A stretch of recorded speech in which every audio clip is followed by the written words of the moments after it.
Hello and welcome to School Attendance Beyond the Percentage, the podcast that explores the real stories, strategies and systems behind school improvement. I'm your host, Melissa Warwick from A-Star Attendance Solutions.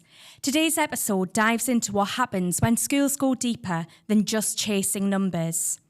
When they focus on culture, connection and compassion to make every school day count.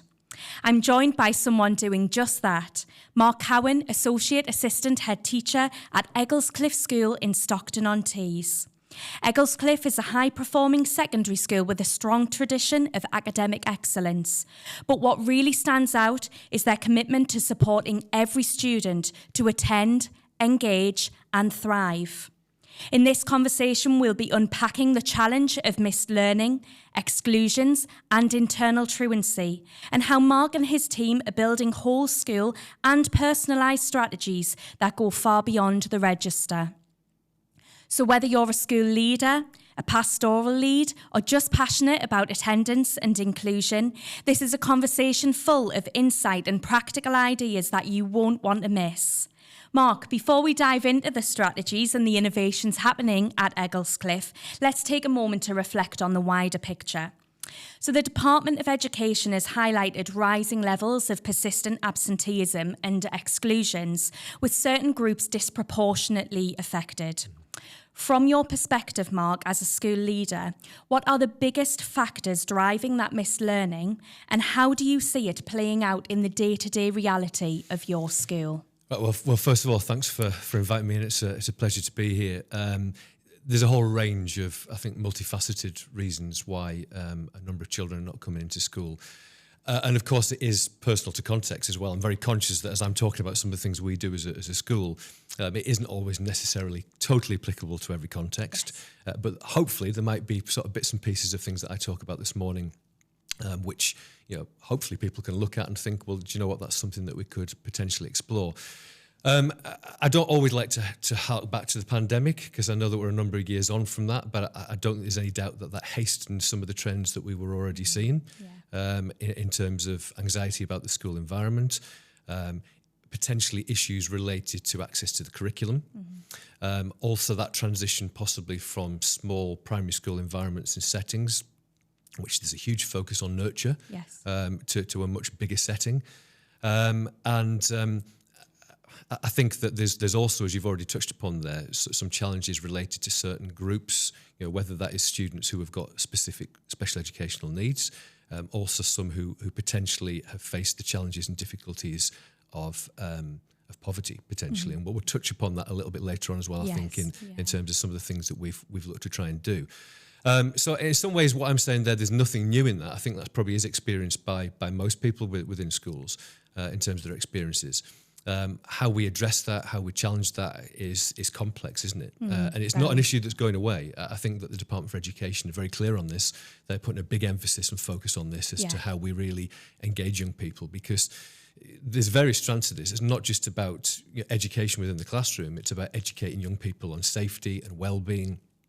Because, of course, if they're not in school, there is a risk that we're going to have segments of society where, those things aren't in place potentially. Yeah, 100%, Mark, 100%. And we know from the DFE research and wider research that students from certain groups like SEN, like ethnic minority backgrounds, like those eligible for free school meals, are disproportionately affected by internal exclusions, external exclusions. How do schools like yours make meaningful systemic action to take into account these inequalities and address these inequalities rather than just kind of reacting to the symptoms? Well, I think two strands to that, really. One is that you obviously have to look at those focus groups, but also you've then got to look at within the individual students within those groups. And I think that it's got to be a personalised approach wherever possible. Yes. That personalised approach has got to be about getting to know those children and those families, possibly even before they've walked through the door officially. Yeah. So something we're looking at as a school to try and implement. Again, time makes it a challenge.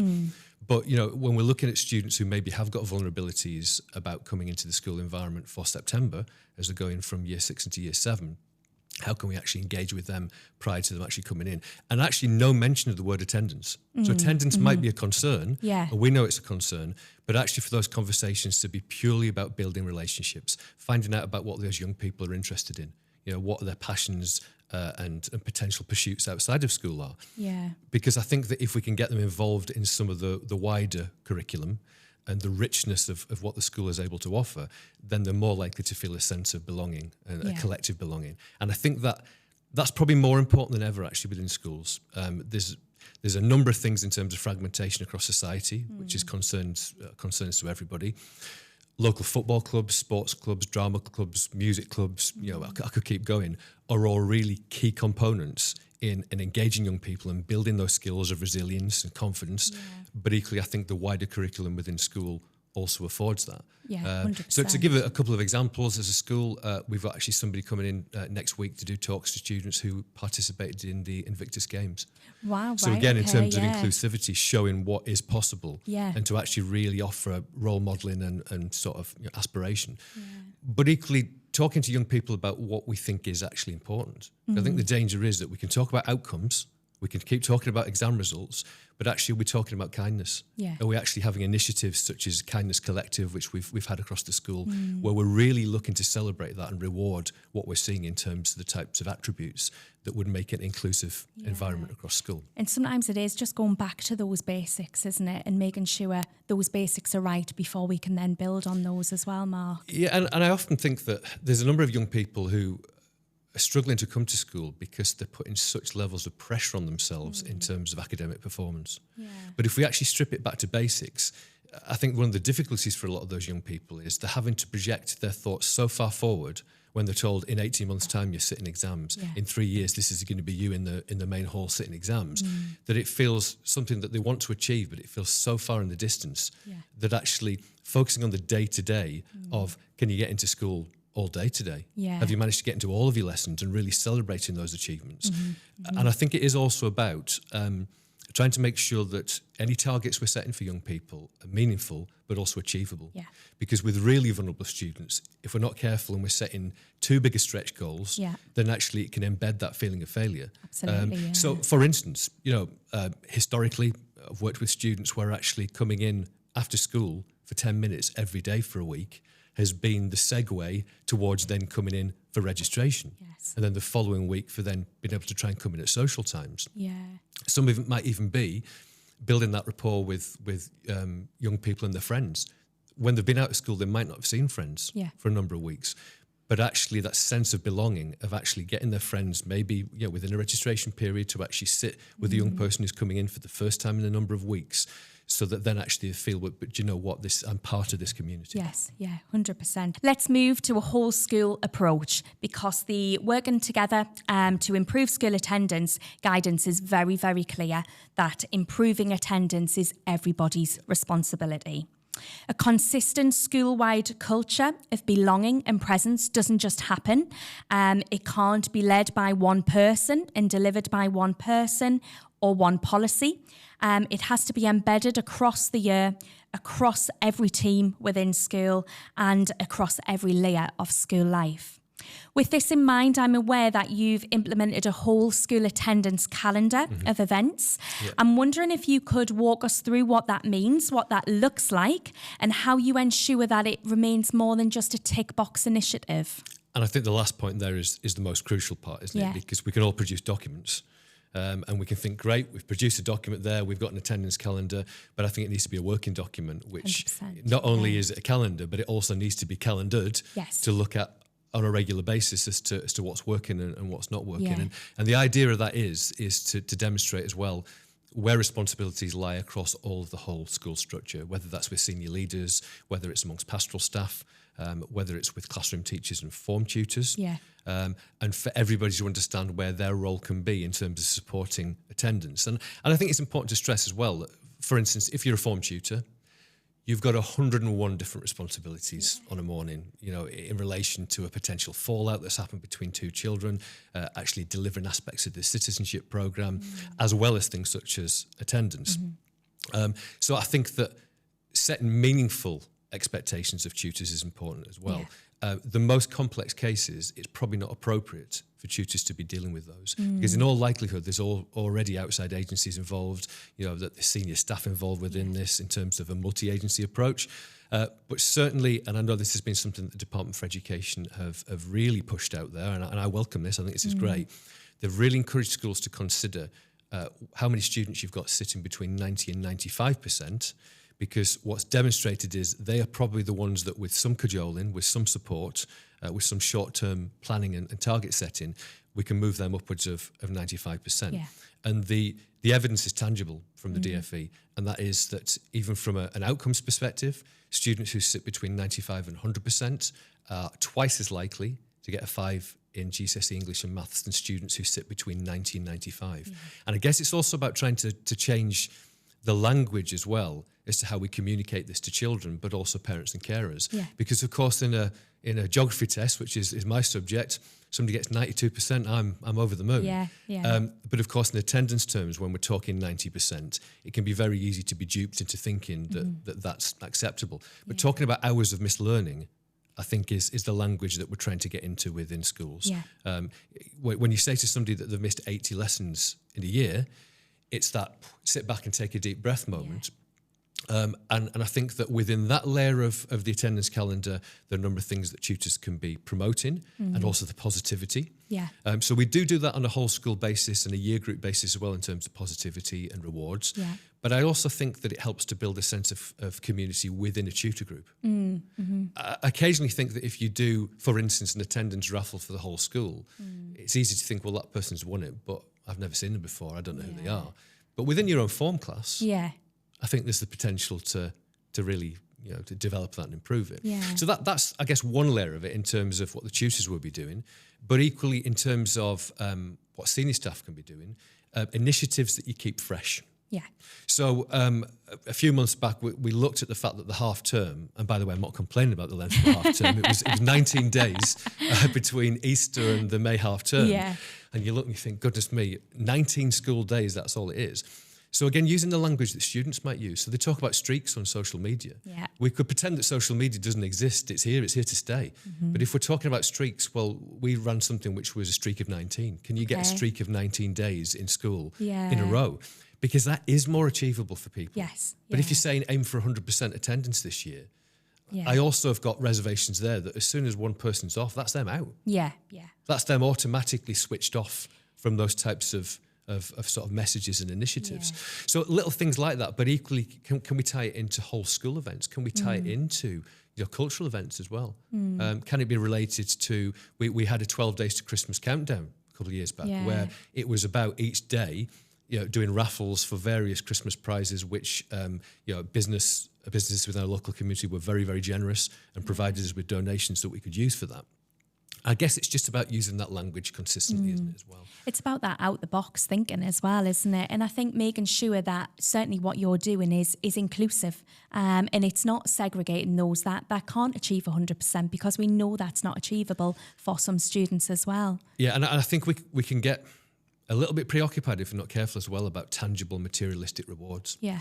My experiences of the last year, some of the most emotional experiences I've had over the last year, have been where students actually have really struggled with school, but that positive messaging constantly with staff has been the things that have helped to move it forward. Yeah. So parents will frequently say to us as a school, do you know what, that positive postcard that you sent home, the child might not have appeared to have been bothered about that, but we've seen them in their bedroom looking at this on the notice board 4 or 5 times. Yeah. And it's trying to really promote that positivity as well, because the positivity for some students might be about 97, 98% attendance across the course of the year. For some, that might be they've been in all week. Yes, yeah. Yeah. So a range of different things, but I think it's got to be kept fresh, this. Yes. I'm very well aware that as we're in sort of the June and July phase of this calendar at the moment, about, again, getting messages. I'm doing some staff training next week about the importance of attendance. And we're trying to do that whilst staff are still pretty switched on as we're heading towards the end of the summer, but to then revisit it on the first day when we come back in September. Yeah. And that is about trying to get those messages out. But I'm equally conscious that some of the initiatives we've got in place for September, October, November, December, they might have to alter, because we might be picking out trends from the data, from using the A-Star attendance system, which gives really rich data and provides really rich information for us to then utilise and look at those trends to establish, well, is it particular focus groups? Or equally, is it that for some reason it's Thursday mornings that children aren't coming in for? And we've looked at that as well in terms of curriculum planning, but also maybe some of the types of events that will engage young people. So we've got a cultural awareness week at the moment, including Cultural Awareness Day today, where we've got young people encouraged to come in cultural dress from cultural backgrounds, or equally sporting wear, to really promote that sense of inclusivity. And I think that positivity, relationships, inclusivity, I'd like to think sit at the heart of everything we do in terms of those relationships with parents. We're very, very fortunate to typically have a very engaged parental community, and I think you've got to maximise that. 100%. That's where you'll see that real drive and that real encouragement coming through, definitely. Well, it's a partnership ultimately, isn't it, as well? It is a partnership. And I think that... I think we're going to touch upon as well some of the other initiatives for particular focus groups, aren't we? Yeah. And a few years ago, we did commission a charity to come in called Children North East, fantastic charity in the North East of England. And they carry out something called poverty proofing, where they actually, with a fresh pair of eyes, look around our school environment and they engaged nearly every child within the school through different focus groups across a week. So we had real rich pupil voice there. Where I'm very conscious that if I ask students, that they sometimes, through loyalty to the school, will tell me what they think I want to hear. But actually there was things from that, such as some students who maybe are eligible for free school meals at that time were queuing up for school dinners, and there weren't logical signs with pricings leading up towards the tills. And some of them were saying, well, we're worried about the fact that, that when we get there, we have that embarrassment of being told you've not got enough money, and it goes beyond your allocation. And so little things that we were then able to model and remodel. Things such as the fact that so many parents were engaged in this as well in terms of surveys. We had a minority of parents who said they felt quite intimidated about coming into the school for visits, not because of how we operate as a school, but because of their own experiences when they were at school. So again, it's about reaching out to think, well, is it more appropriate to come to their house where they are comfortable? And to carry out those conversations in that environment. Some said they didn't know what to wear to a meeting within school because they associate school with a formal environment. And equally, literacy being a barrier. So I know that we've remodeled the letters that we use through A-Star attendance to actually make them shorter, more succinct, and to be much more about reaching out to say we'd really welcome a conversation about this. Because what we were finding was that what we thought was a fantastic letter, or I thought was a great letter, 3 or 4 years ago, was just too verbose. There was just too much language within there, which again, for some people, they found that slightly overwhelming. And I think from my past experience leading attendance in school, you've got to change, you've got to move, and you've got to review what your practices that you're doing all of the time to make sure that it's fit for purpose in the current climate as well. I think so. And I think actually that there weren't many good things that came out of the pandemic, obviously, but some things that did come out of it was the use of technology. And so in terms of multi-agency support as well, we found that often it might be that a child is under a consultant's not going to be able to come out of hospital for a meeting, but they might be able to go into Teams for 15 minutes. And so actually getting that involvement, those conversations, in recent times we've been having calls to parents who maybe have had to travel abroad with their children because of really difficult circumstances. But actually we've been able to build really great rapport with those parents by actually reaching out to them and saying, well, could we do Teams calls to keep your child engaged with school, to talk about school, but also to support them with some really difficult things as families as well. So I think it is about the use of technology, and something we did implement, which I think is very, very low cost, but the impact is suggestive, certainly suggestive that it's high impact, is that 2 years ago we started in the summer getting our heads of year to do a welcome back to school video. And the welcome back to school video only lasts for 3 or 4 minutes, and it's just giving students reassurance about the fact that we're really looking forward to seeing them, and that encouraging them to maybe start forming certain habits in the last week of the school holidays to make the feeling of coming back to school less overwhelming. Could be things such as encouraging parents, so the video went to parents and went to the students as well, encouraging parents that if there is that feeling of building of anxiety about going back, to maybe sort of, surreptitiously under the radar, drive past the school on a few occasions. So it just gets into the mindset of children seeing the school because they might not have seen it for 5 weeks. Things such as trying the uniform on and trying those really hard new shoes on several times, because then the worry, obviously, the first day is that by the second day, they're covered in blisters. And on top of that, actually encouraging our most vulnerable to come in on the training day. So last year was, I think the training day was busier than most days that we have, in that we had booked in appointments where actually the children would come with the parents, we'd do a little bit of a tour of the school again to offer them the reassurance as well that they might be nervous about coming back, but they've been in school more recently than the rest of the school. Yes, What a great idea. Little things like that. Those views, I think, last year that we carried out across the 5-year groups had over 1,000 views. Wow. And yet the actual input in terms of staff time was fairly minimal, and yet we had really lovely feedback from parents and from students about the fact that settled a number of nerves.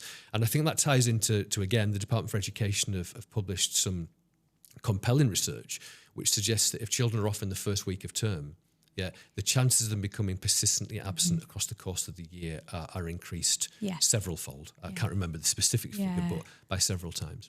100%, no. And I think that's something so small, what we could implement straight away that can make such a huge impact on those individual students as well. And I'll equally be honest to say there's other things you try and they fall flat. Yeah. They do, don't they? We've all done that before. We've all tried things and we think this is going to be great, and then you don't get the impact from it. But I'm always prepared to try. I'd like to think I'm always prepared to try something once. And some of those things become embedded as part of that calendar in terms of what we produce, and other things you think, well, we'll remodel that for the following year.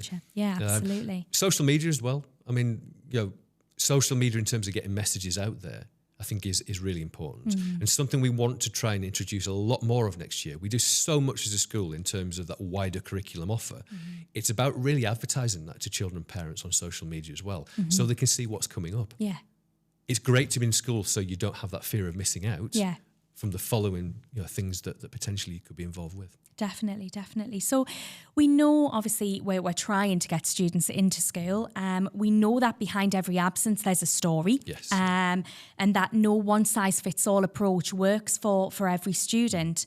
And no one-size-fits-all approach can truly tackle the complex barriers that some students face as well. Yes, So how are you using these personalised strategies and these personalised approaches in your school to not only just promote good attendance, but also to understand and to overcome the barriers that some individuals face that stop them from walking through the door each day? So in the same way as the calendar has got various tiers in terms of the involvement of different members of the staff within school, we also have a tiered support structure in terms of our support offer for all the children who may be struggling with these different strands. And some of it could be involving things such as meet and greet on a morning in tier 1. Some of it could be about looking at maybe slight adjustments in terms of arriving at lessons earlier than other students.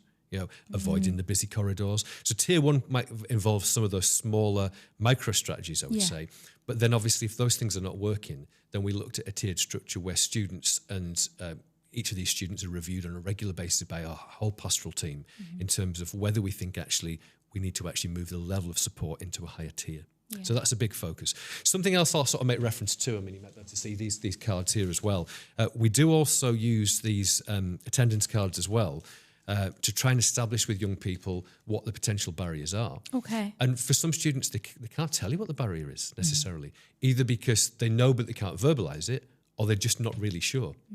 And we have found that actually when we go through these cards, we divide them into 3 piles. So the piles are things that won't work, things that the child thinks might work, and actually things that they want to know more information about. Okay. And I think what has helped with that is it helps to provide a tangible structure for then putting a firm attendance plan together to support that child, a support structure. And we found that some students who can't verbalise it can point to the cards. So it could be simple as things such as simple as the fact that the rooms are too bright. Well, we're very fortunate that the vast majority of our schools only been rebuilt in the last 3 years, and we've got dimmer switches. So we can say to staff, when you've got that group, could you just subtly, before even the students arrive, just dim those lights? For some it could be that actually having a key member of staff that can go and speak to is a crucial part of those strategies. And there's a whole range of different things that can be explored to then put a plan together that isn't just about making us feel better as a school that we put things in place. It's things that actually we think might make a difference to be reviewed on a regular basis. I mean, I'd like to think I'm realistic. I'm aware just how challenging this is. It really is challenging. And sometimes you don't see any improvements for a long period of time, and then something just seems to click into place. And occasionally it's because you've put a strategy in place for a child where just knowing that they've got that as a fallback mechanism is all that's needed. Yeah. That they've got that almost security, safety blanket of knowing that it's there if they need it, even though they might not ever lean on it. And I think from that, Mark, students feeling heard, that you're listening to the things that will affect them, that will improve things for them and make them feel more comfortable. And certainly that will then feed into them feeling like they belong in school as well.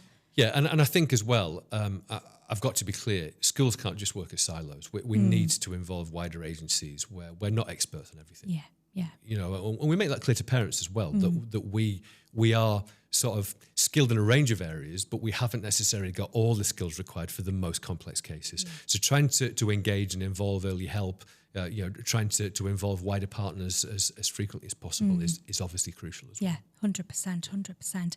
So Mark, that brings us to the end of today's episode. Thank you so much for sharing not only what's working at Egglescliffe, but also the values and the thinking that's gone behind that as well. So we've heard that improving attendance, it's not just about percentages, it's about each individual student. It's about understanding why students might not want to come into school, why they might be struggling to walk through those school gates. And it's about us working collectively, whole school, whole family, and as you say, whole child, to make sure that we can change that story.